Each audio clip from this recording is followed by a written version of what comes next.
சிரியாவின் அலப்போ நகருக்கு அருகே அரசு படைகள் தீவிரவாதிகள் மீது தாக்குதல் நடத்தியது தொடர்பான வீடியோ காட்சிகள் வெளியிடப்பட்டுள்ளன. கடற்கரை நகரமான லட்டாக்கியாவில் தொடரும் தாக்குதல் காட்சிகளும் இதில் இடம்பெற்றுள்ளன.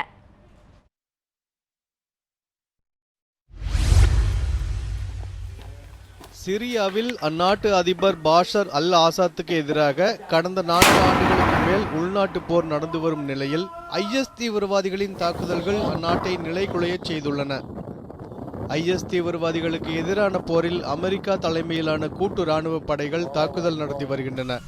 இந்த தாக்குதலுக்கு பயந்து சிரியாவில் இருந்து நாள்தோறும் பல்லாயிரக்கணக்கான அப்பாவி பொதுமக்கள் அண்டை நாடுகளான துருக்கி, லெபனான் உள்ளிட்ட நாடுகளுக்கும் ஐரோப்பிய நாடுகளுக்கும் அகதிகளாக செல்லும் பரிதாப நிலை ஏற்பட்டுள்ளது. இந்நிலையில் சிரியாவின் அலப்போ நகருக்கு அருகே அரசு படைகள் நடத்திய தாக்குதல், கடற்கரை நகரமான லட்டாக்கியாவில் நடத்தப்படும் தாக்குதல் குறித்த காட்சிகள் வெளியாகியுள்ளன. தாக்குதலுக்கு உரிய போர்க்கருவிகளை பொருத்தும் காட்சிகளும், பிறகு அவற்றிலிருந்து மோர்டர் ரக குண்டுகள் பாய்ந்து செல்லும் காட்சிகளும், சாலையில் செல்லும் வாகனம் குண்டுவீச்சு தாக்குதலுக்கு உள்ளாகும் காட்சிகளும் இதில் இடம்பெற்றுள்ளன.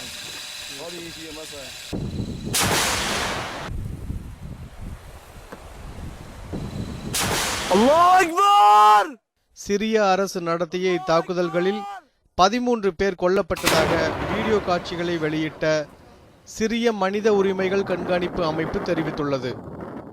எல் துரைராஜ், உலக செய்தி பிரிவு, நியூஸ் 7 தமிழ்.